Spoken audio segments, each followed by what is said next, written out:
Hi everyone, I'm really excited to interview Kumaran Parthiban. He's currently second year student at SCI-Arc, and in this interview, you will get to know his journey and his experience at SCI-Arc. So without much ado, we'll jump into the interview.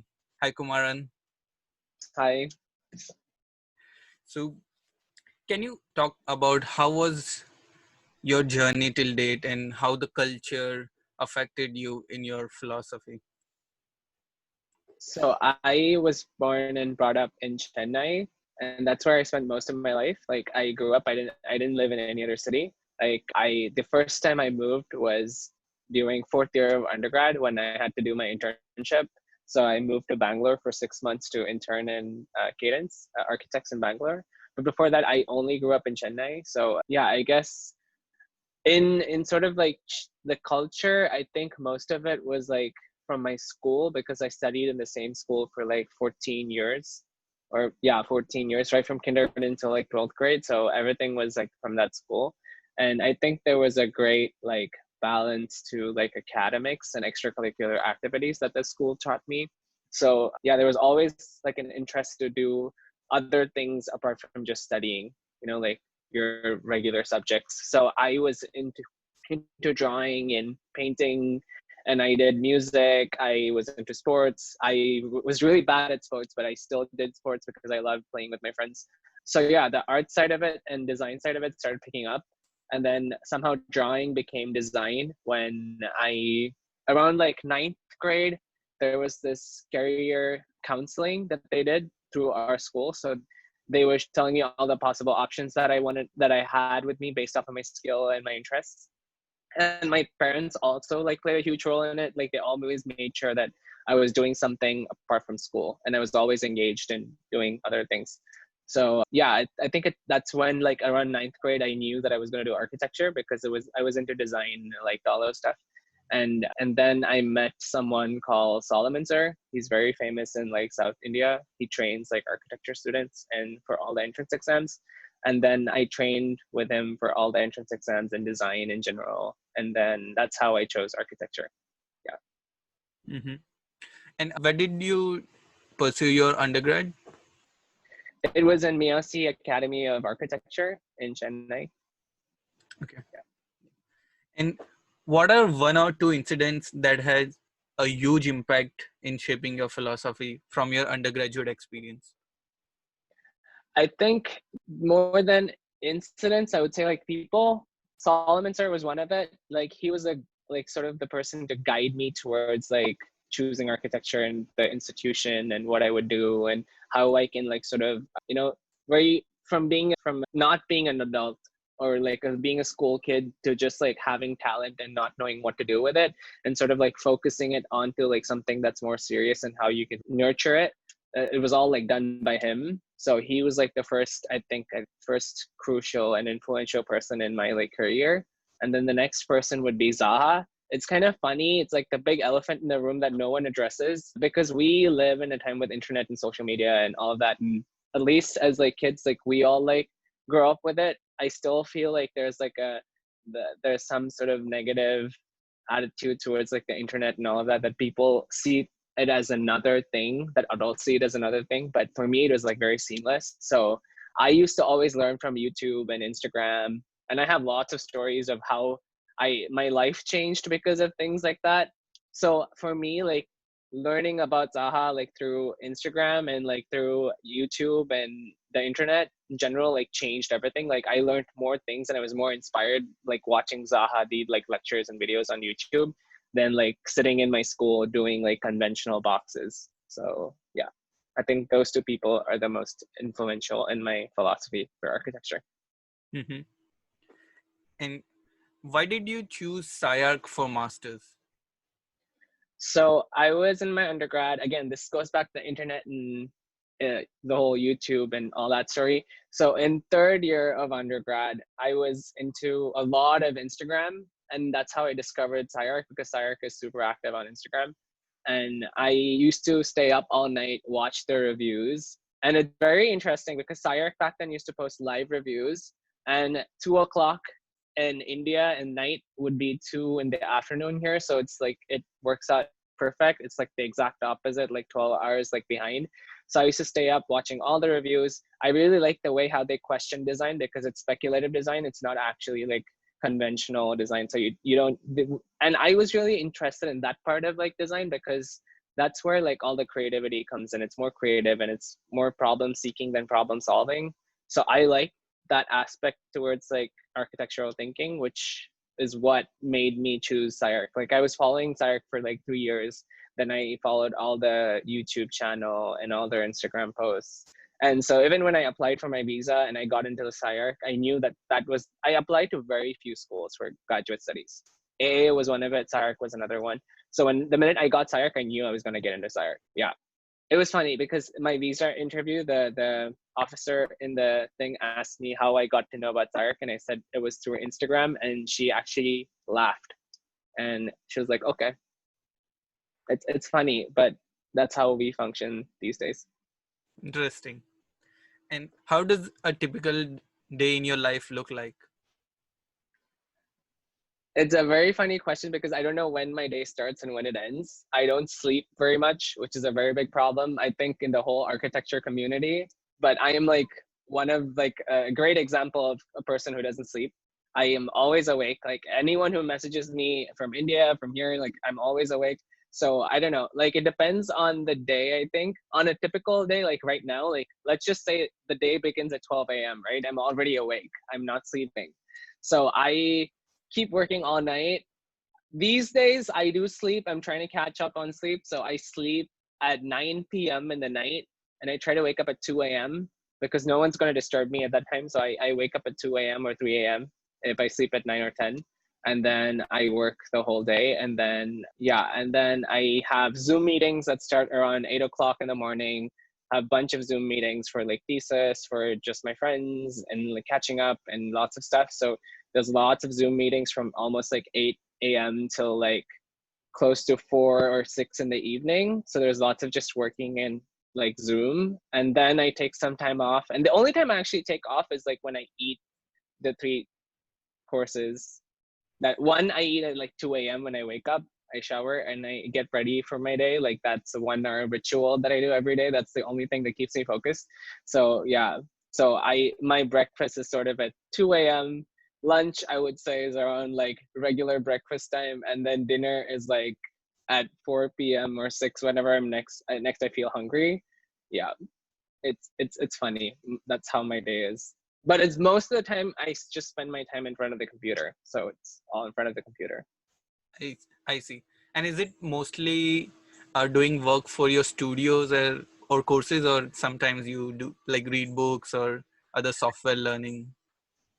So I integrate like software learning and everything with the course I do. So it's like an integrated process for me. So I always like, I'm interested. I hate reading books. I don't read books. I was not brought up, my culture in bringing me up did not involve books. My parents never forced me to read books. My school tried to, but then I was not interested in it. So all my learning, I'm a very good listener. That's why I like watching YouTube videos. I'm a visual learner. So I need to watch things and listen to people. So yeah, so that's part of the thing. So in my day, yeah, I game a lot. I'm a gamer. So I play a lot of multiplayer online games. And that sort of like gaming translates to design for me. Design translates to architecture. Architecture translates back to gaming. So it's all like one cohesive like universe for me. Yeah, at some time, like whenever I want to take a break, if I work the whole day, like because I wake up at 2 a.m. And yeah, around like evening, like 6, I'm sort of like exhausted. I want to take a break. So I just game with my friends for a couple of hours and then I get back to work. Mm-hmm. So can you talk about any challenges you faced in your career and how did you resolve it? I don't exactly know if it's a challenge, but in undergrad, I really didn't like what I was doing. I think that was the big challenge. So in terms of like, I mean, I wanted to do work that was more formal, but the school didn't allow it. So, and I also understand now because we didn't have resources for it. Like there was no proper critique for such a work, right? So I was like only looking at YouTube and that's when I actually got into books that answers your book question. Like the first book I actually bought for myself that I really liked was a Zaha book, because there's nothing to read in it. There's only just images. And yeah, so sort of in terms of like challenges, I think the academic like sort of discourse back in India is very idealistic and conventional and sort of like old. It does not like, it is not based off of culture. It's not based off of technology, which I think those two are like sort of like the leading aspects of defining our life in the current generation or the current time. So I think that was a huge problem for me, that architecture was just like buildings and it was very far away from the other aspects of life. I see. Are there any mentors or role model who made a significant contribution in your life? So there were a bunch of people, like, so one was when I was in school, there were a bunch of like teachers, all my teachers I really liked. And there was like a bunch of, there were two different artists I went to like for training, and they basically didn't train me. They were just like mentors who were there. Like I used to paint and then they used to like correct my work and tell me how to do stuff. So I think one was, we called him GK Sir. He was an artist. He passed away. Unfortunately, he got the rat fever and yeah, he passed away. And then there was another artist called Brahmasure. He's still there in Chennai. So I used to go to his studio and just paint. So those two people were really important for me in my childhood. And then after that, I think it was Solomon Sir, because he was at least the beginning of design and architecture, that whole part of that career. He's the one who sort of trained me. And I applied to like NID, applied to NIFT, I applied to a bunch of other architecture and design institutions.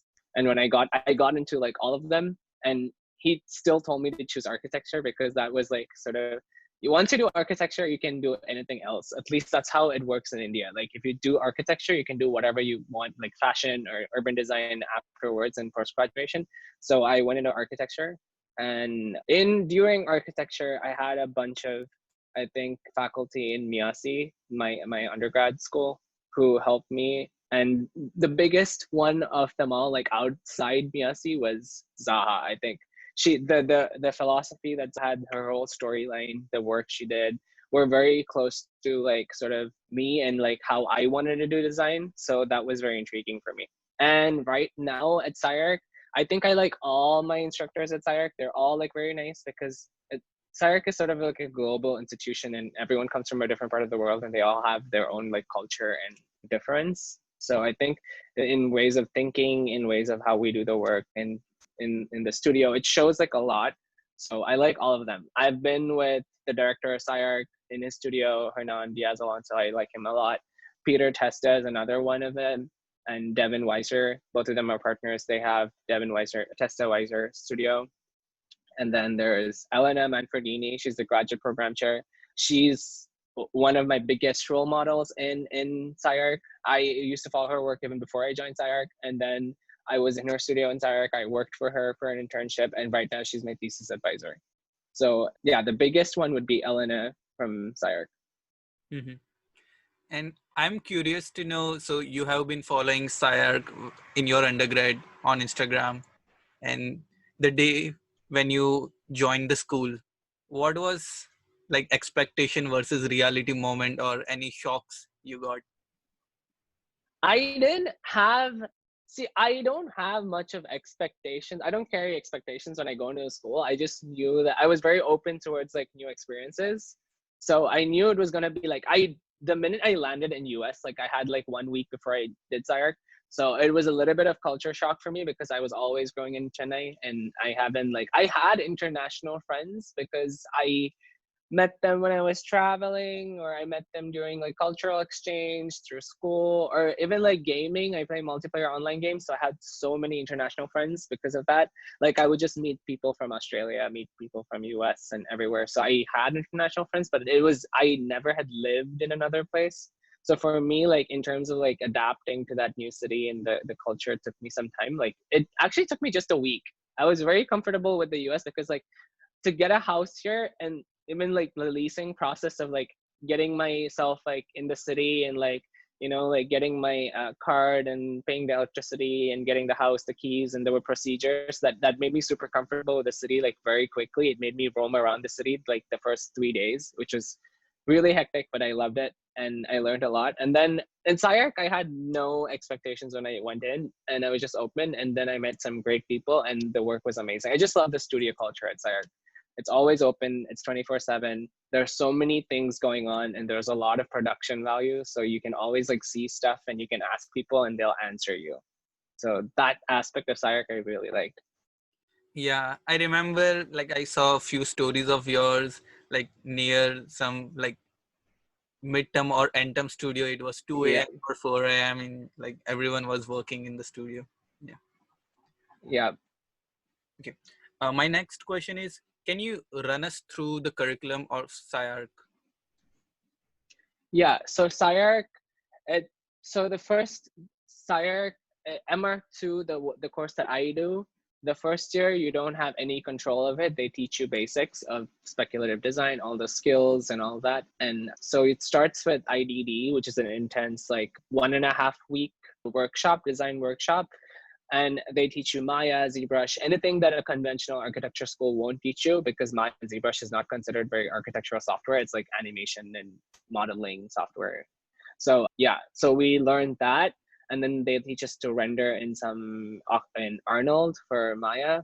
So first 1 week is just like 3D modeling and getting to work the very SCI-Arc way.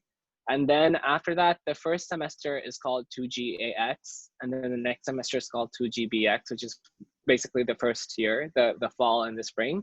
So in the fall, they do basically, the studio is broken up into tinier studios. You get to cycle between them. I got to cycle between them. This year, they changed the format a little bit. But basically, you'll have 5 instructors, and you will cycle through all the 5 instructors at some point, and then you do tinier projects to sort of like get different aspects of like fiction and narrative and like how to speculate on design or how to look at certain projects through a certain lens.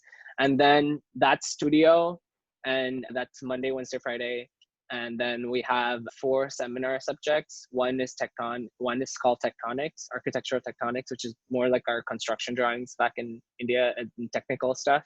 So you will learn about, we used to study, like they will pick like 15 buildings with very good facade systems, so highly advanced stuff. And then we break them down. We study like the construction, the materials, the performance of it, and all of that. Then we have one seminar called structures, where you learn large scale structure, and in structural in general, to how to like solve really complex geometry, because that's what we do at SCI-Arc. So it's sort of all the subjects link into each other.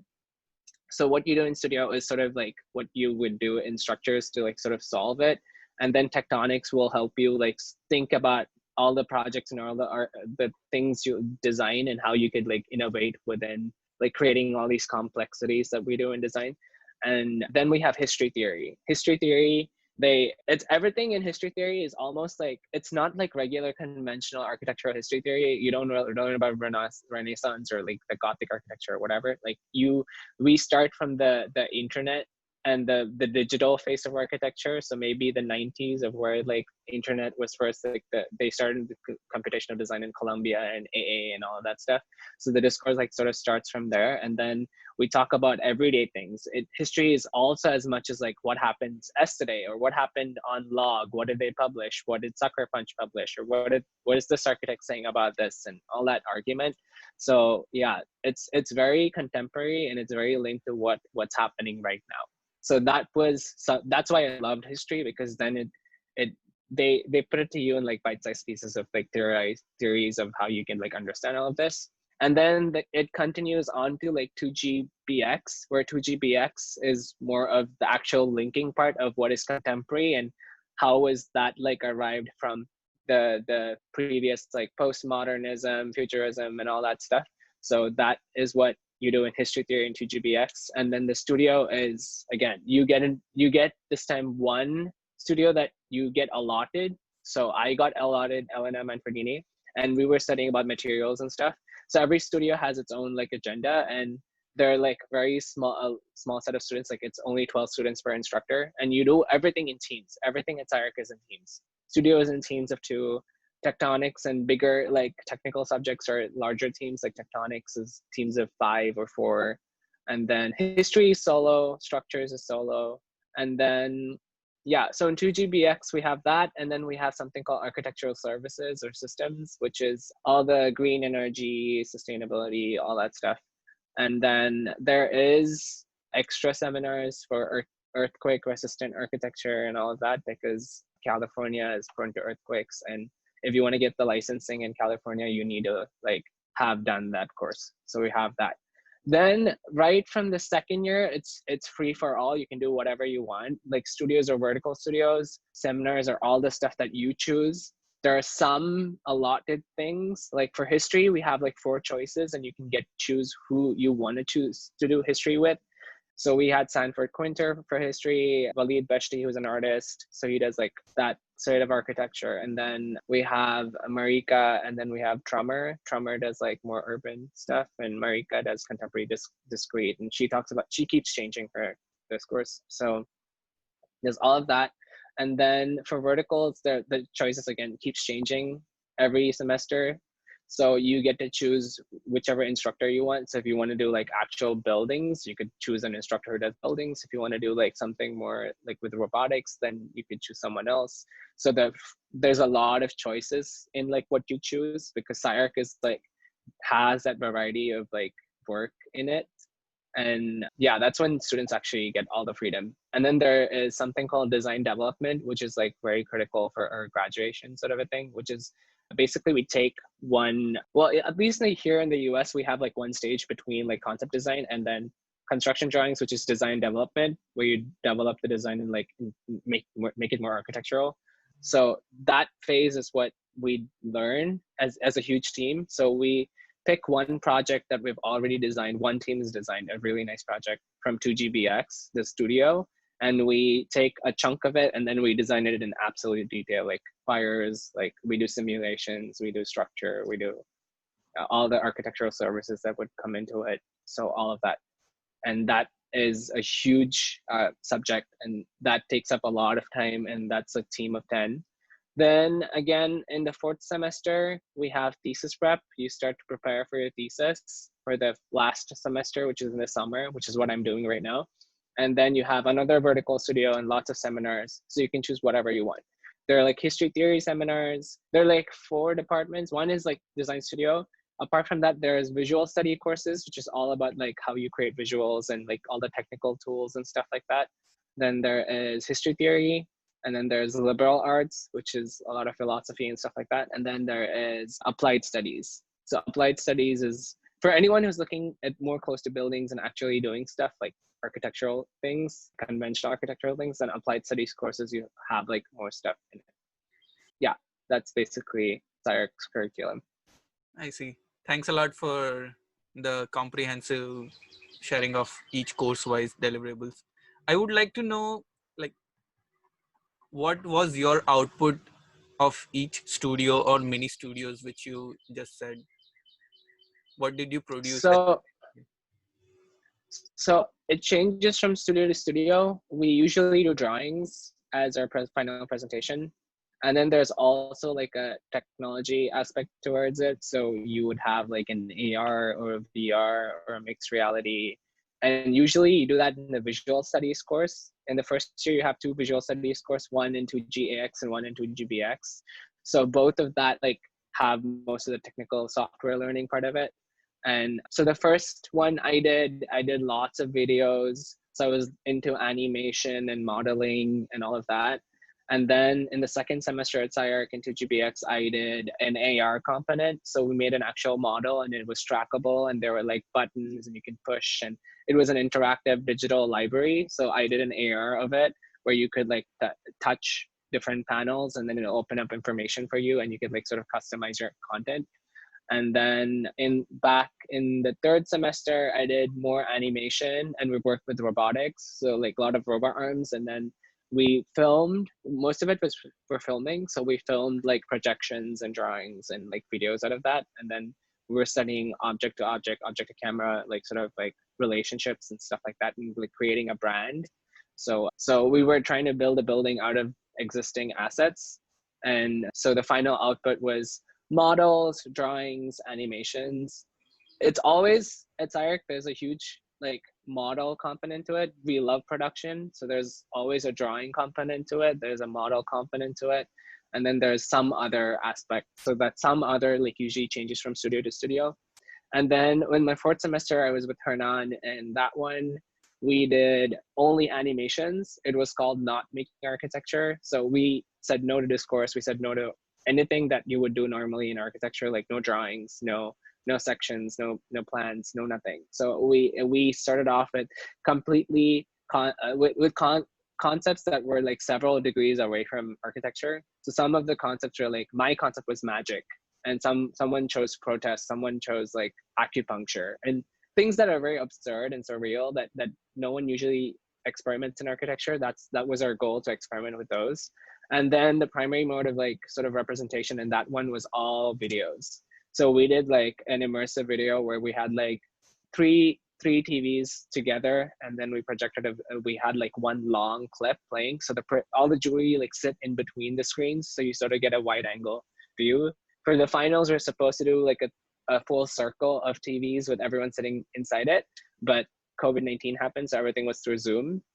Yeah, but there are other ways like now. And then we did a spring show that I was a part of during this, because of COVID-19, everything went on the internet. Then we Twitch stream, we started streaming on Twitch. So we live stream on Twitch now, so that's a thing. And then I'm doing VR. I'm doing a thesis in VR, so I'm doing everything in VR. And then, yeah. So yeah, those are sort of like the modes of representation. Yeah. And can you talk a bit about your thesis? Like, what's your topic in detail? So my thesis is called a Z object. It's basically a digital asset that everyone can own.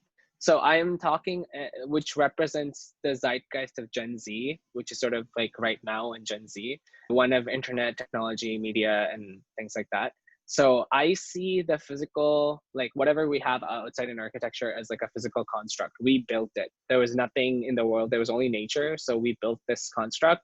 So when we can have a physical construct, we can definitely have a digital construct. So there is value to it. And especially with the internet, and right now there's like content creation and all of that, and it has value, not just some digital Bitcoin sort of value. There's also like physical money that's involved in it. And then, so I think we have identities of ourselves like on the internet, like through Instagram or through Zoom or through Facebook. We have representations of ourselves. So I think with VR, like my thesis was trying to like break away from the interface of the screen and a 2D interface of the screen, and how we engage with people over the internet and like our digital devices, into a more immersive, like three-dimensional gestural interface, which was VR, because you use your body and so you feel more humane, and there's the human component to it. The whole point of us even having like touch screens was to make it more humane.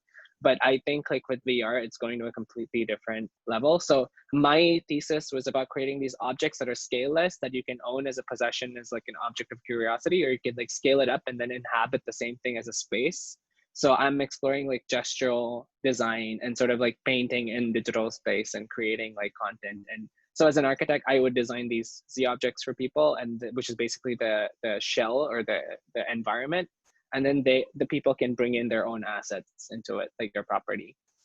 So that's what I'm exploring for thesis. Yeah. Mm-hmm. That's quite interesting. Now, can you walk us through one of your project in detail? What was your approach and challenges faced in that project and final output? So this project was called Vertex of Knowledge, and the advisor was Elena Manfredini. So we started off this studio. This was the 2GPX, the second semester of SCI-Arc. And we were interested, the studio's premise was to play around with, the studio's premise was like two different things. Like one, on a speculative side, we were playing around with materiality. And on an architectural point towards it, it was in the end going to be a library in Atlanta, in downtown Atlanta, which was replacing Marcel Brewer's existing public library in downtown Atlanta. So we started off doing material studies, and we had like a formal language as well. We had to only use like basic geometric shapes, platonic solids. So cubes, cuboids, cylinders, spheres, and quarter of all of them. So quarter cylinder, quarter sphere, and all of that. So we were creating objects, formal objects with that. And then we had a material palette as well, which is all to do with like opalescent material, optics, and sort of semi-precious and precious stones. So we created like simulations of material simulations of all these objects with a bunch of reflections and refractions and how light goes through them. So we did a lot of different objects. So this was like an ice cube simulation. So all it would, from a formal standpoint, like the sort of the simplicity of the geometry, like helped it show how the reflection and refraction like happens within the objects. And this is how we started the studio. We did a bunch of turntable renders. And then these were more advanced like forms where we try to like be more precise with what we're modeling. So in this geometry, like the edge is sort of like one seamless edge. It keeps going on and on. Like it you can sort of keep your finger on the edge and then you can trace the whole geometry with it. So that was this one. And then this was like sort of the final video, but it shows the whole process of how we started. So this was like the final first object we chose. So we had like a thickness of glass and we were working with different like refractions and reflections that shows like how the color of the object changes from within. And then this was like the intermediate stage where then we started putting objects within this object as almost like a study to like see, okay, 1 second. Yeah, I'm just going to control it. So this one was objects within objects, and we did this to control sort of like the spaces within that object. So then these became the spaces. So some of the volumes within the huge building, and these were just floor slabs. We just put like random floor slabs in it at the correct height just to sort of give an idea of how many floors you could accommodate and what program it would be. So the bigger volumes were like more like theaters and like cultural spaces within the library. And this bigger sphere at the bottom was going to be a VR room.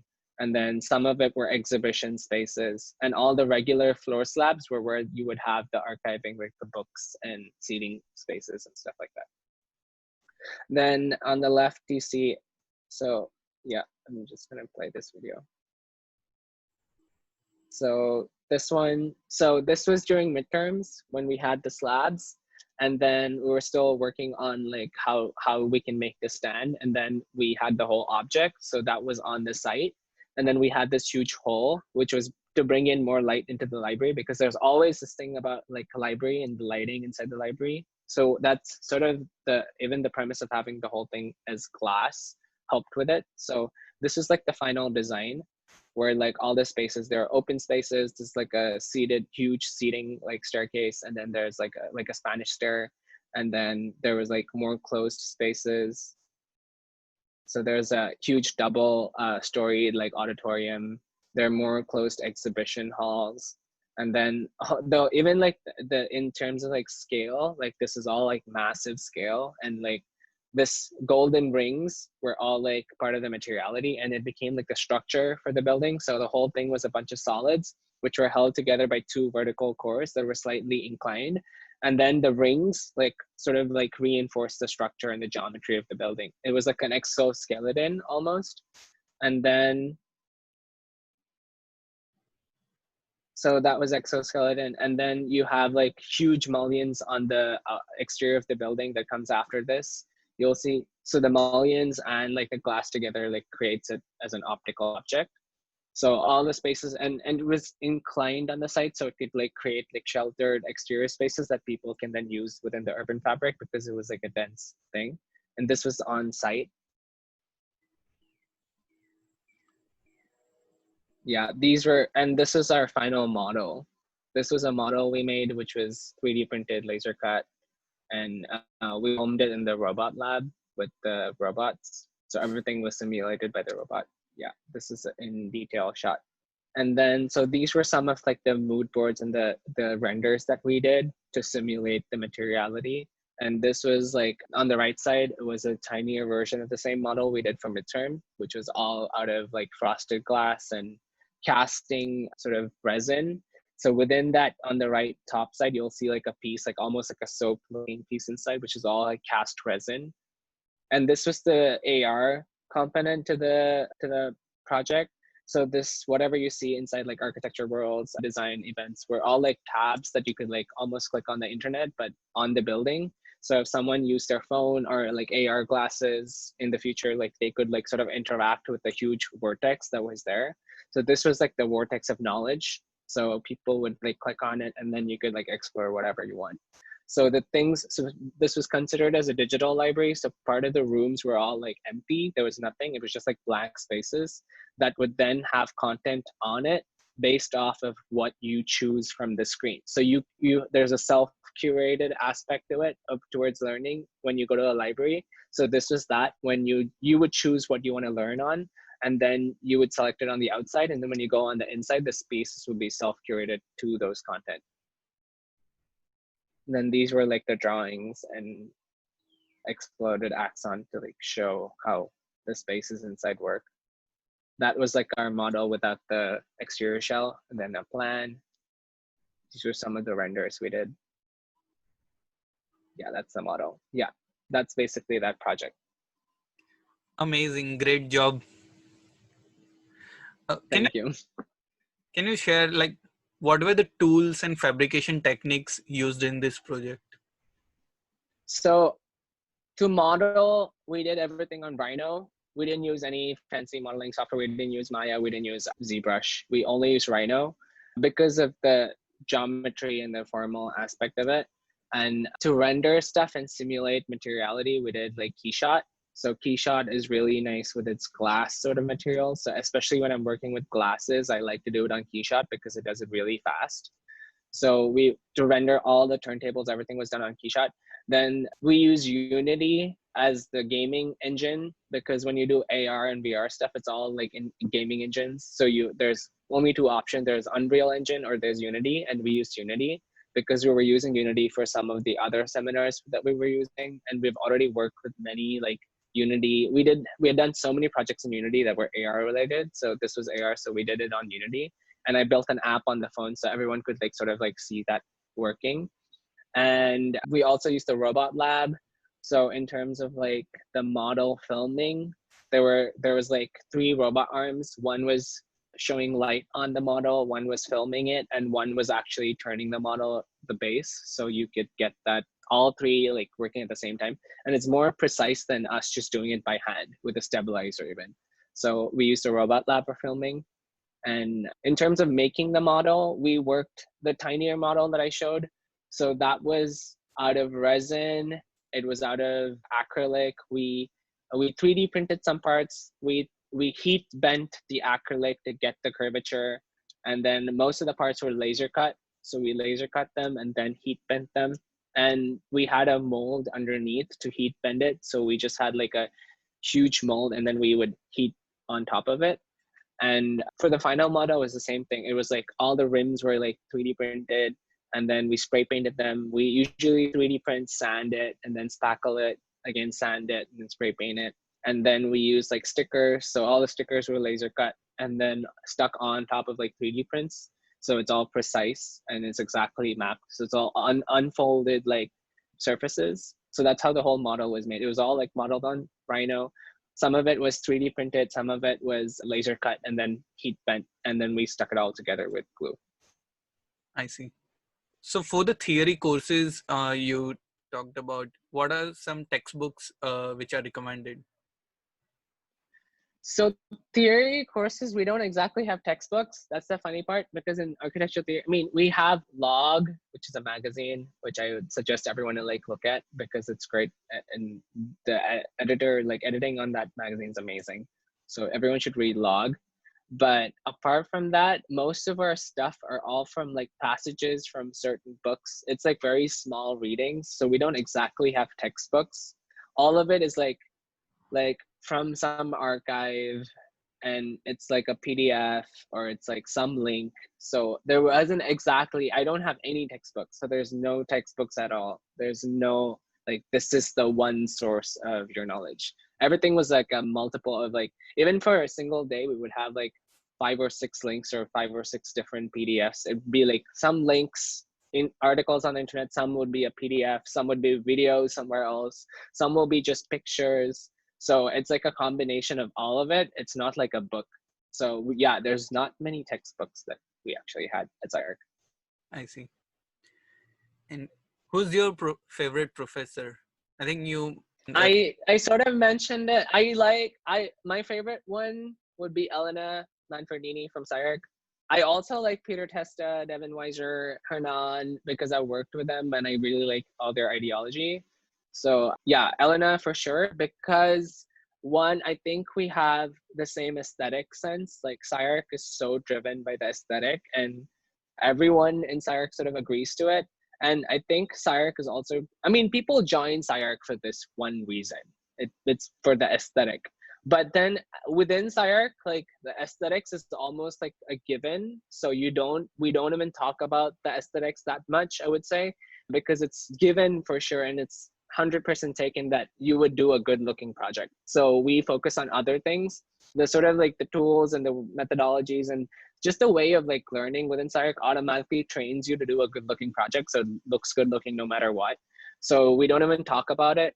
But the reason why I like Elena is because I think our aesthetics like match really well. Like there's the zones and the topics that we match. And there's a really fun aspect towards working with her, because I don't have to say anything. I just show my work and then we agree. Like things we agree and things we disagree match so much. So there's a huge time that I save in like just explaining our project to her and then she getting what I'm trying to say, which with other professors, they also understand, but it takes a little bit more time. I have to explain the whole thing, but with her, I don't have to explain anything. And our interests in like sort of like exploring design and ideologies like sort of also match. So I think that's why she's my favorite professor at SCI-Arc. Yeah. Mm-hmm.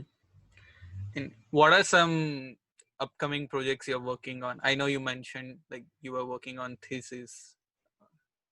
Yeah, I'm working on my thesis. I am also doing face filters as a part of my thesis. I like to link everything. That's probably a good thing and a bad thing.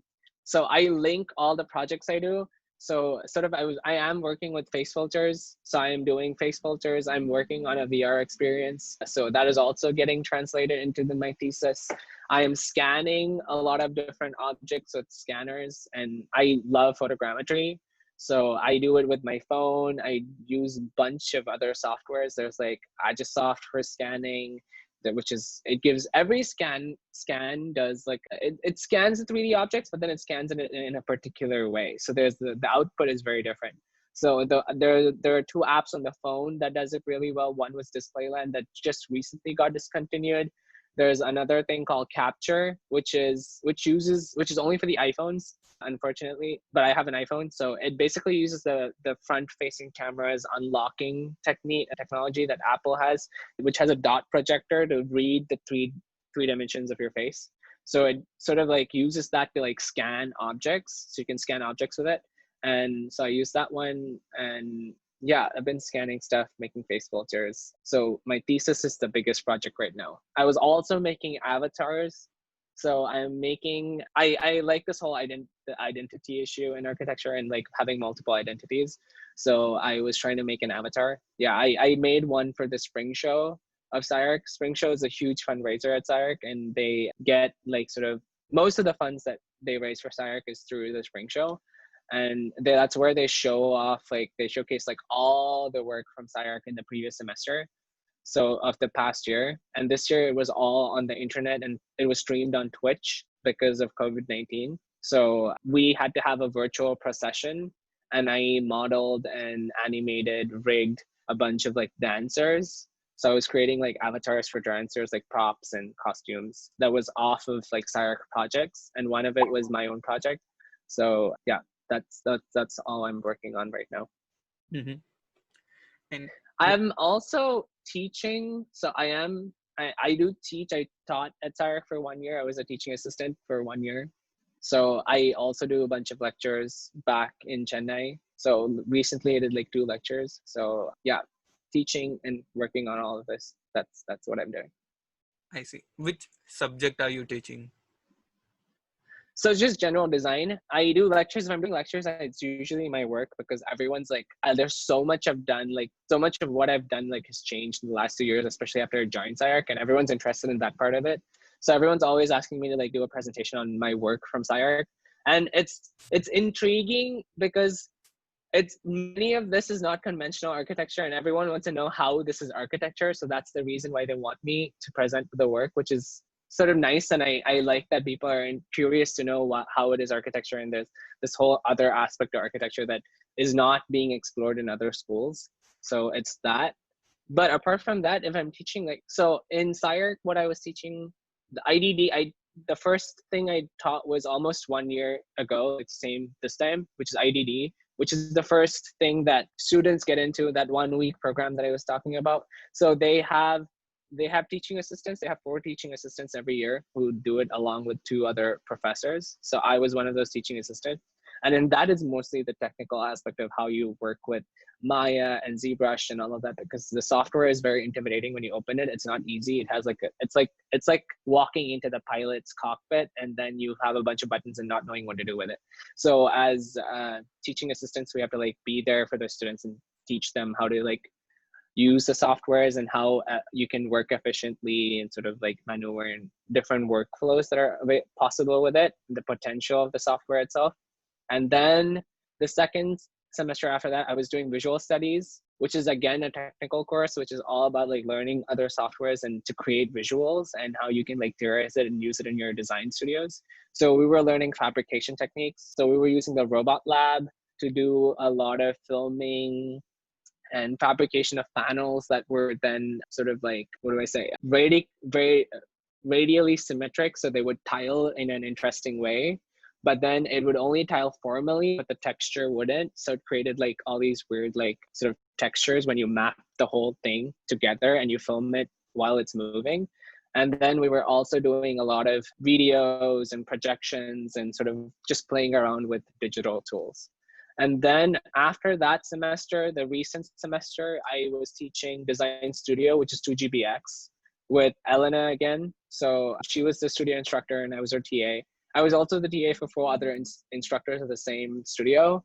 And that one is just general studio TAs. We just like solve like other problems, like technical, usually as teaching assistants at SCI-Arc, like you solve like technical issues. And then for students who want to have like a intellectual or like theoretical conversation, you just encourage them and talk to them, show them references and like sort of possible ways that the instructors don't have time to like show them. So yeah, we handle with all the sort of like making and behind the scenes of the studio and taking care of sort of like organization of the studio.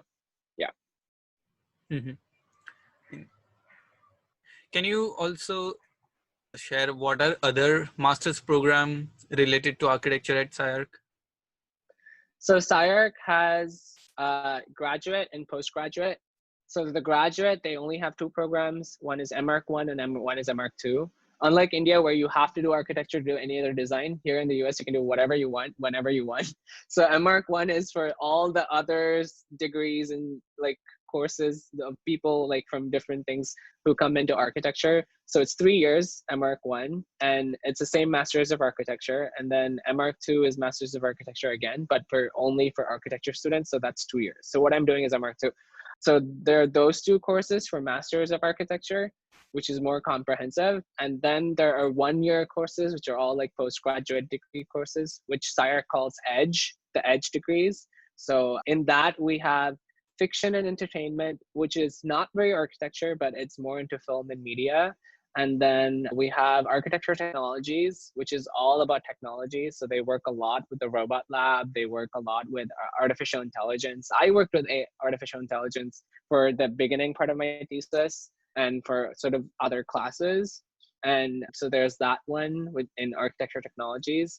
And then there is design theory and pedagogy, which is all about like teaching and design theory. So that's more of a theoretical course. Like whoever is interested in teaching should definitely go for that one.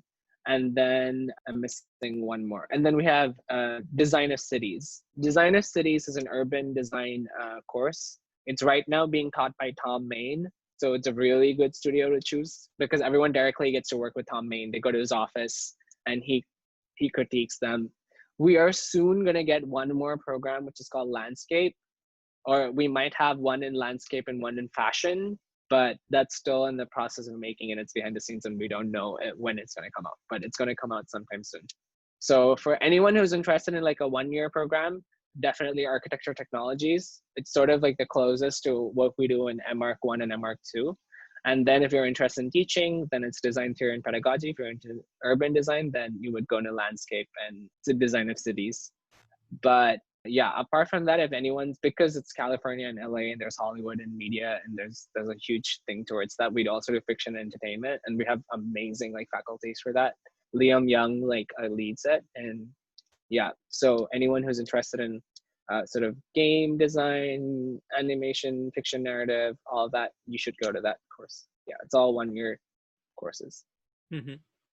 I'm curious to know how you applied AI in your design. So as of now, there's so many applications to AI. SCI-Arc is very much into the visual aspect of AI. So we use a lot of GANs and cycle GANs to, so the way I used it was all style transfer. It's called style transfer, where you put one image and you give a target image, then you have like a style image, and then it takes the target image and applies the style to it. So you can sort of like create collages that with intelligence, that it's not like a regular collage where you see the edge, but it's sort of like edgeless, and it sort of creates like this homogeneous picture. And then you can apply that to other things like as texture maps or whatever, and then it creates a different reading of the building and how you work with contours and textures and all of that. And then I also used AI for like sort of transfer from image to text, text to image. So you write a text and it converts it to an image, and then you have an image, it converts into text. And I made a huge thesis manifesto in my thesis prep for the Z object, because it was Generation Z, and I think part of our society is also through AI, and we have so much of AI in all like Google services and all the other companies. We just don't know about it. Every single time like we even like go to Google and there's a thing saying, "Oh, I am not a robot," and all that, that's to like filter the AI stuff. And we're basically helping Google train its self-driving cars, because most of it is like road and bus and what is a traffic light and all of that stuff. So yeah, so I made a huge manifesto out of it, which was basically I asked questions to this AI software that had read through 7 million websites or something. So most of the answers it gave were like not acceptable, but the 10% when it does like give it correctly, like it's really good. It's really, really good. So it's just like process of trial and error. And like with AI, especially when you're working with AI, like it does all the intelligent work. You just have to like, so it's the process of selecting, and it's the process of curating that sort of like raw data and information. So I asked it a bunch of questions about Generation Z and all of that, and related my thesis, and it gave like all the answers. So I had like, generally in building a thesis, you have all these references and how you like build that discourse and how you've come into your thesis. So I had the regular references from the books, from internet, from social media, from in terms of pictures and all of that. And then a huge part of it and generating all of it was AI. So I had all the questions that I asked it, and then the answers it gave me, which I curated and made a huge wall of it. So there was a wall of information. I can actually share that. I think I have a slide on it. So that was me standing against that was our thesis prep presentation. Everyone had like a small presentation on the side. You could see how small it is, but then I basically made a huge wall of text and only text. So it was basically the manifesto for the Z object. That was my thesis manifesto. Because it's a zeitgeist project, there's so many things you have to talk about. So I couldn't there's not enough time in the presentation to talk about it. So I made like the manifesto, and the manifesto was mostly AI generated, and I made a huge wall out of it. So this was that thing. Interesting. Yeah. What is the best advice you have received till date? I don't know. Advice is very hard. I don't remember anything. I don't know. I think I've gotten a lot of advice from Hernan and Elena. Sort of most of it is just like, like keep yourself optimistic. And because a lot of the things that we do in sort of like design at SCI-Arc is speculate, and you don't know where it's going. It's sort of, you're always in a sort of like a state of limbo, and you don't know. So the best thing, and you question yourself as a designer whenever you're doing stuff, and you don't know, and there are like ups and downs. So when it's good, it's good. When it's bad, it's really bad, and you feel like not very motivated. So I think as instructors, they always advise us to like stay optimistic and really like focus on it, and there is potential for it. So yeah, I would say.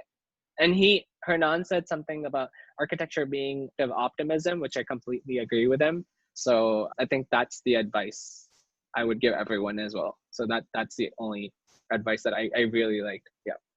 Mhm. Apart from that, I don't really get advice that much. We have a lot of freedom. I don't know. I see. And what will be your piece of advice to, let's say, your younger Kumaran 5 years ago, or some students who are very interested in the works of SCI-Arc and want to learn those tools or insights, but they might not have resources at that time? I'd say the easiest. So my biggest advice is to work really hard for architecture. Architecture is so hard. Like we do so many things, and we have to like be very skilled in all the aspects. So you need to like work really hard and try to sleep. For everyone who's doing architecture, I would also advise them try to sleep. And then apart from that, I think the biggest thing is self-learning. Like even though I am at SCI-Arc, like they don't teach us all the technical softwares and everything. Like everyone's doing such different projects that everything is, you need to learn a lot of it by yourself. So they can only do like the little bit of like introducing you to it and explaining the basic interface, so you feel comfortable with whatever medium you're using. Beyond that, it's like actually you putting your own time in it. So I would ask everyone to like put their lot of time into the things they like, and including learning. I always like to keep a screen aside just to learn. So I have like a YouTube video playing or something that I listen to constantly while I work. So sometimes it's music when I'm doing like when I need to work really fast, I listen to music. But when I'm just casual working, I like to listen to like lectures on YouTube. And that's the best part of like living at this time, because internet's free, YouTube's free. I mean, internet's not that we pay the monthly subscription for the internet, but apart from that, it's completely free. So you can sort of watch and learn. There's so many institutions. All the greatest institutions on planet Earth like have a YouTube channel. Like Harvard, name any institution, and they have it. They have like their archives on the internet with YouTube and all the lectures. So I think everyone should go look at them, look at whatever they're interested in, learn from that. Because my hugest inspiration for architecture was Zaha, and it was all through the internet. Everything was through the internet. So I really believe in the power of the internet. Yeah. And I know you mentioned that you used Maya, ZBrush, Unity, and Keyshot. What are some like tools you would recommend students to learn? I have a list for this one as well. I'm gonna share my screen. Yeah, these are some of the softwares I use. Like everyone's always asking me which softwares I use. So modeling, I use Rhino. Right from the left top side, like modeling, I use Rhino, Grasshopper, Maya, ZBrush. I would switch the order. I don't use as much of Grasshopper. I use more Maya and ZBrush these days, and then I use Rhino when it comes to hard surface modeling, because Maya and ZBrush are mesh based modeling, and Rhino is like NURBS based. So mostly Maya and ZBrush. The rest of it, you can do anything with those two. And then Rhino, yeah, when it comes to like really geometric stuff like photonic solids and control surfaces, then I do it on that. And then animation, I do animation in Maya and Cinema 4D. I also use X particles for particle systems. And I also use Keyshot for animation sometimes. It's easier, like just if I'm just rendering some tiny thing, then you can animate it on that. And then photogrammetry, basically all the scanning. I use Agisoft, Recap, Displayline, and Capture. I spoke about that briefly. And then rendering, I mostly use Octane and Keyshot. I also use Arnold for Maya, and there's V-Ray for Rhino. And Cycles 40 is for X particles. It's like a native renderer of that, but I don't use it that much. And then for AR, VR, anything game design based, I use Unity, Unreal. Vuforia is an extension to Unity for AR apps. Then I use Spark AR for face filters. And then I use Twitch streaming and OBS all for streaming. So those are all like, whenever I have to show like a live demo. So within like, I haven't added VR to that. So within VR, I use the Oculus medium. So I have a bunch of softwares within VR where I use like Gravity Sketch, Oculus Medium, Tilt Brush, Anim VR, which is for animating within VR. all of that. And then editing and video editing, second row, I use Final Cut Pro, which is a Mac software. Then primarily I use After Effects and Premiere. The most I use is After Effects because most of it, like I do a lot of editing to my videos, so After Effects is super helpful. And then I would say Premiere, and then I would say Final Cut Pro. And then the whole Adobe Creative Cloud, that all the softwares in it are amazing, that everyone can learn. Photoshop, Illustrator, InDesign. InDesign's great for making magazines. And I'm always like, I think there was a huge component towards like learning in the US where like publications become important and writing becomes important. So like, I think towards that, like making magazines and documents and like even portfolio, like InDesign is super helpful. So I learned that. And I was using InDesign even before. Some of the Adobe like Creative Cloud stuff I used to use even before like coming to the US. So, and then I use Lightroom for very fast, like quick editing instead of going into Photoshop. And then Encoder is just to like optimize all the media. So anything comes out of After Effects, I always take it to Encoder and encode it. And then there's some coding and scripting. So there's Xcode, which is for making apps for the Apple devices. I usually make apps for the Mac and for my iPhone whenever I do an AR app. So I use Xcode for that. Then I learned C++ in high school. I was a computer science student, so I learned C# a little bit in the first year of SCI-Arc. I was with Michael Casey Rem. He does amazing work, and he does like AI. He teaches AI, and he's becoming like the instructor for architecture technologies at SCI-Arc. And in his studio, we did a little bit of coding, so I learned that. And then processing is a Java-based like scripting language, and it was made by an artist for artists, so it's very good at like processing images and pixels, and it has so many different tools that you can use and commands you can use for like image processing and pixel processing and geometries and stuff like that. That's great. Then apart from that, I have a bunch of internet sources like websites, and like even YouTube and Instagram is one of it. But then I think like other softwares that would be Mesh Mixer, Mesh Lab, and then softwares I'm learning like Redshift for Cinema 4D, and then I'm learning Substance Painter. I have a bunch of other softwares I want to learn, but it depends on the project. For me, it's not like my skills limit me to do a project. The only reason I learned so many softwares is because I wasn't limited to learning a new software. So every time a project was there and an idea was there, I would find the best way to show that idea. And that's how I ended up learning all these softwares. So I would never tell people to like learn a software and then do a project. It's good to have your own workflow and know what works for you and what you're comfortable with. Like I have within these softwares, I'm comfortable with certain things like Maya and ZBrush and stuff like that. But then it's important to like sort of learn everything. So for me, it's all of this. Yeah. And then apart from this, I have like so many website links that I rather not get into, but there's so many like resources everywhere on the internet that you can use to download models, to like learn stuff. And yeah. So it's like usually for me, it starts off on the computer, it goes to the phone. Sometimes I make models. So they're like also physical analog methods of doing stuff. So there's 3D printing I haven't gotten into, but then I have like two 3D printers, one PLA plastic printer, and then with double extrusion. And then I have a resin printer at home, a very tiny one, inexpensive one. So yeah, there are lots of methods. So I go between the computer to analog, back to the computer, and then yeah, all sorts of stuff. Sometimes on the internet. Yeah. This is amazing. Thanks a lot for explaining each aspect and each software in detail.